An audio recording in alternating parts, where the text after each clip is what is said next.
jouer. La nouvelle de ce matin était bonne. C'est la traditionnelle messe de rentrée pour la nouvelle année scolaire 2022-2023.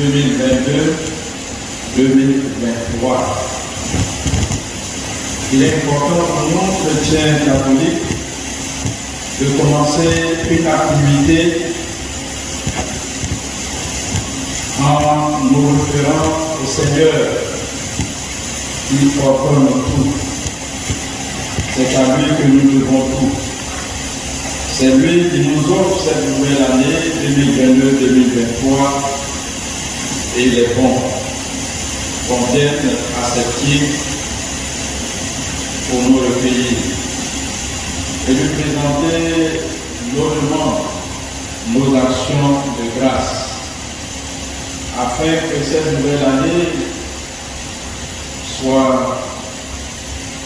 ce qu'il veut en faire. Et donc c'est pour cela que nous sommes là. Et cette messe de rentrée est présidée par le révérend Père Augustin Niaké, qui au niveau du diocèse de Grand Bassam est le CEDEC. C'est le délégué de l'évêque, le secrétaire exécutif de l'éducation catholique de Grand Bassam. Si on veut comparer au niveau du gouvernement, il est notre ministre de tutelle pour ce qui concerne l'enseignement et l'éducation. Nous voulons déjà lui dire merci d'avoir accepté de présider cette Eucharistie en représentant l'évêque. Donc en le voyant ce matin, c'est l'évêque que vous voyez. Il est l'envoyé de l'évêque pour conduire cette célébration, cette cérémonie. Et je voudrais avec votre permission présenter quelques intentions. Nous allons prier pour tous les défunts de nos familles et singulièrement ce matin pour notre frère Salé Massa Roger, frère de notre professeur M. Fandé François qui vient de décéder. C'est aussi l'occasion pour nous ce matin de dire merci à tous nos partenaires dans l'éducation et l'enseignement. Nous disons merci ce matin à travers cette Eucharistie à tous nos bienfaiteurs et bienfaitrices qui nous accompagnent dans quelques besoins que nous présentons.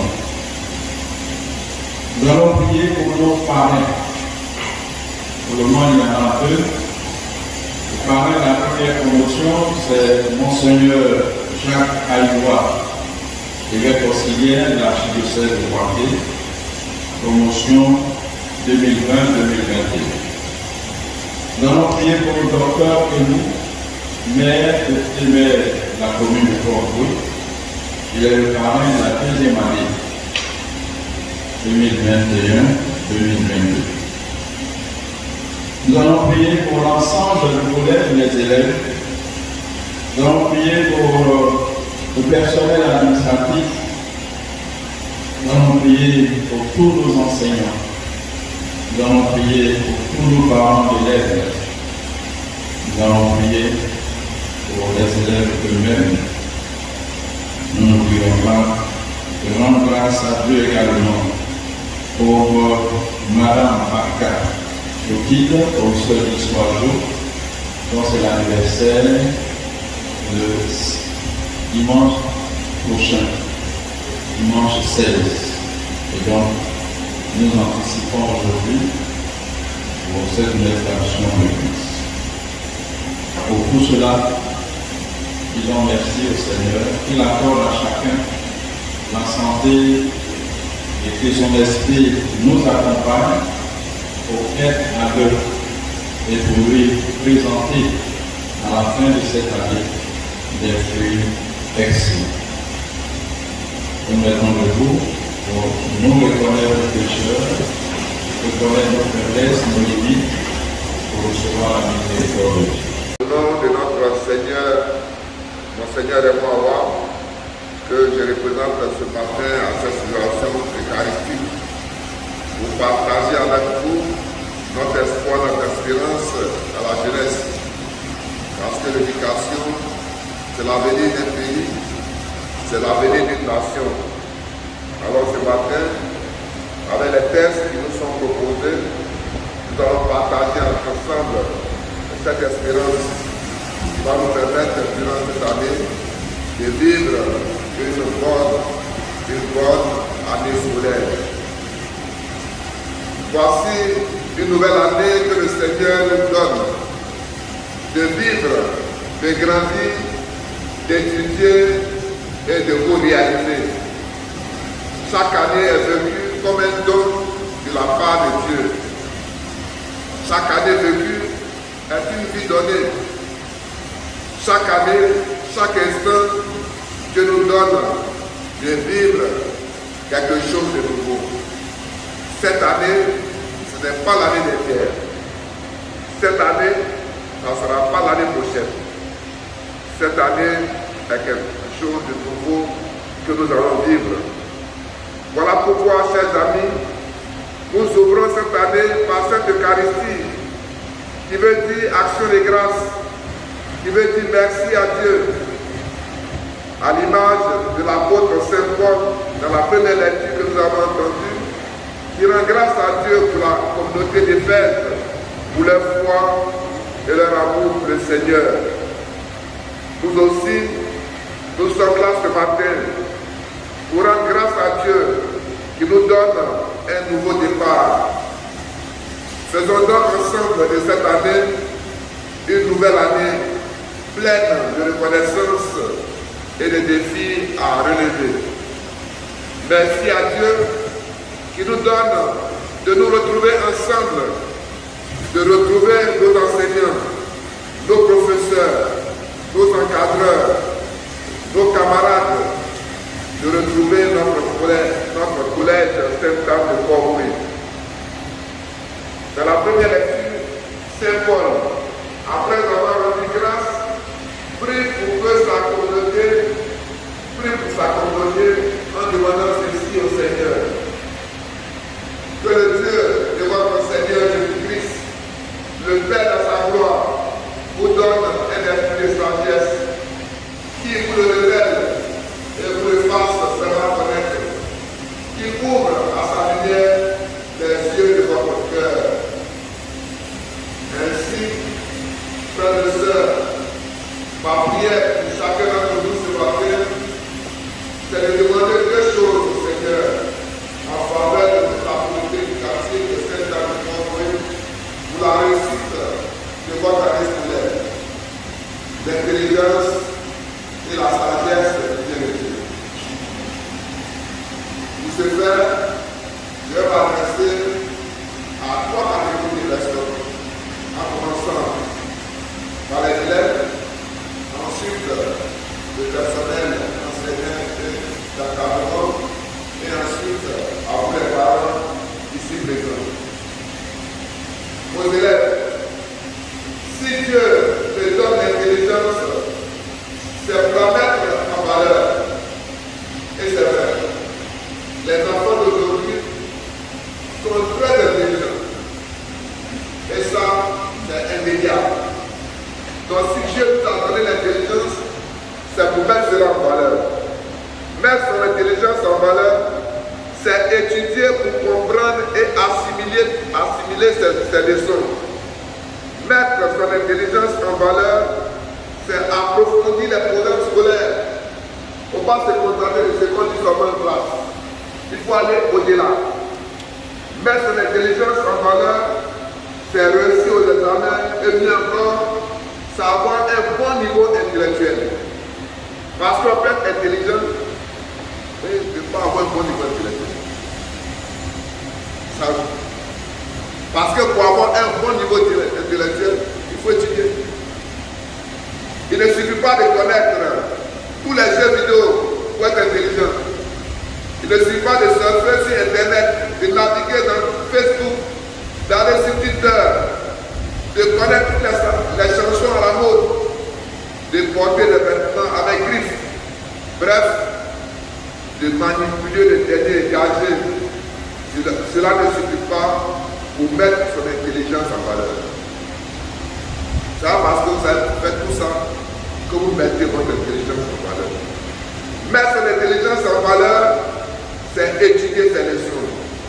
C'est travailler pour avoir un bon niveau. C'est réussir et maîtriser ses études dans sa classe. Par vos études, vous devez être des élèves qui ne cherchent pas seulement la note, mais qui veulent savoir ce que signifie ce que nous étudions. C'est très important pour nous. Parce que il ne faut pas qu'on soit focalisé sur la note. Nous les parents aussi, je le dis pour vous. Ce qui est important, c'est que l'enfant puisse comprendre ce qu'il étudie, ce que cela signifie pour lui dans sa vie, pour avoir un savoir-être et un savoir-faire. Toujours aux élèves, la vraie connaissance, c'est de connaître Dieu lui-même et sa sagesse. Cette sagesse, c'est de mettre en œuvre ces recommandations dans notre vie de tous les jours. Que la sagesse de Dieu vous éclaire de sa lumière, afin de discerner le bien du mal, de savoir ce qui est bon, ce qui est mauvais, d'éviter le mal et de faire le bien. Car avec Jésus, on dit, on fait le bien, on est debout, on est conscient, on est fort et on est heureux de vivre. Frères et sœurs, quand j'allume la télévision, je vois certains clips, certains films, certaines émissions. Je me pose la question, quelle jeunesse pour nous? Certains jeunes, parmi nous, ils sont là. On a leur cartable, on a leur portable, on a leur tablette, des mauvais films. Ils ont dans leur sac des revues aux images scandaleuses. Ils disent des livres obscènes. Toutes ces images, ces paroles, ces scènes ne sont pas bonnes. Voilà pourquoi on doit les accompagner. Parce que quand vous donnez une tablette à un enfant, vous ne savez pas ce qu'il va faire. Je leur dis tout ce qu'ils voient dans leur portable, ce n'est pas toujours la vérité. Ce n'est pas toujours vrai pour la vie. Ce n'est pas cela la vraie vie. Souvent c'est la tromperie. Ce n'est pas le vrai amour. Donc je recommande aux enfants cette année, faisons en sorte que le Christ en nous regardant puisse aimer, c'est-à-dire nous féliciter parce qu'on respecte les commandements de Dieu. Alors être sage, être intelligent cette année, c'est de fuir le mal, de fuir ce qui est mauvais et de se concentrer sur ses études pour apprendre à devenir quelqu'un demain. Maintenant, je m'adresse aux enseignants, aux membres du personnel et aux membres de l'encadrement. Si Dieu nous donne l'intelligence et la sagesse, c'est pour transmettre des valeurs et des connaissances aux enfants qui nous sont confiés. La vraie connaissance, comme je l'ai dit aux enfants, c'est de connaître Dieu, lui qui est la source et le principe de toutes choses. Alors, chers enseignants, chers encadreurs, recevez ces apprenants vers lesquels vous êtes envoyés. Recevez-les pour ce qui vous permettront cette année de découvrir, de faire de manière nouvelle, à travers la disponibilité comme vers le fruit. Soyez attentifs à leurs préoccupations pour les aider à grandir dans la sagesse et à s'ouvrir à la grâce de Dieu. Soyez des modèles pour eux dans le travail qu'ils font et dans votre façon d'être dans le milieu scolaire. C'est par cela que nous invitons l'évangile ce matin, quand le Seigneur dit à ses disciples, quiconque se sera devant les hommes, le Fils de l'homme aussi se préparera pour lui devant les anges de Dieu. Chers enseignants, recevez les collègues avec lesquels vous allez travailler, ceux que vous connaissez et appréciez, ceux que vous n'appréciez pas, ceux que vous allez découvrir cette année, sans chercher à les enfermer dans le déjà vu ou le déjà fait. Ici, c'est comme ça qu'on fait. Souvent, quand il y a des nouveautés, on n'accepte pas le changement et on dit ici, c'est comme ça qu'on fait. Puisque vous aurez de nouvelles personnes qui vont venir, ils viendront avec l'expérience. Soyez ouverts à l'innovation et à la créativité. Chers enseignants, chers encadreurs, recevez les parents qui viendront à vous pour attendre leur attente et contribuer à faire surgir leurs désirs profonds. En étant à l'écoute des parents, nous nous engageons tous dans une synergie d'action pour le bien de toute la communauté éducative et en particulier pour le bien-être des enfants de notre établissement. Maintenant, aux parents, si Dieu nous donne l'intelligence et la sagesse, c'est pour prendre soin de la vie des enfants qu'il nous a confiés dans sa bonté, de les guider vers des avenirs meilleurs et de les éduquer aux véritables valeurs, afin qu'ils deviennent des hommes et des femmes sur lesquels la société peut compter. Soyez là pour vos enfants de manière nouvelle. Soyez là parce qu'ils ont besoin de vous. À la hauteur de la vie qui se répand aujourd'hui, accordez du temps à vos enfants et répondez aux sollicitations de ceux qui les encadrent, c'est-à-dire chefs d'établissement, directeurs, éducateurs, professeurs. Soyez là pour vos enfants. Ayez du respect et de la confiance pour l'établissement de votre enfant et tout ce qui le constitue, tous ceux qui le font vivre, du personnel de service, du ménage d'entretien au chef d'établissement. Vous avez choisi l'établissement 20 ans de Corbeau et c'est vrai, vous avez bien fait. Maintenant, il vous faut accepter ce qu'il vous propose pour l'éducation de vos enfants. C'est cela, la vraie sagesse. Accepter de se laisser conduire par l'Esprit Saint. Accepter également les initiatives que l'établissement peut faire pour contribuer à sa vie et à son animation. Accepter les éducations qu'on vous appréciera pour aider l'environnement de vos enfants. À vrai dire, frères et sœurs, un établissement catholique n'est pas là simplement pour assurer de bons résultats, un bon placement pour nos enfants ou encore faire de bonnes études. Elle est là pour vous aider à éduquer vos enfants. Elle est là pour vous aider à entendre la voix de l'Esprit Saint. Elle est là pour que vos enfants puissent profiter pour devenir des hommes et des femmes de Dieu. Car l'éducation catholique, c'est l'éducation de la personne humaine dans son intégralité.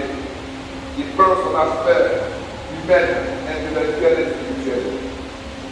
Faire son enfant dans un établissement catholique revient tout simplement à faire confiance à Dieu le Créateur qui sait modeler les cœurs à l'image de son cœur bien-aimé.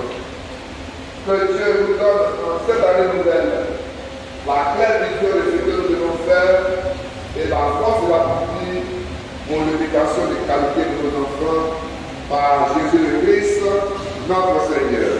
Amen.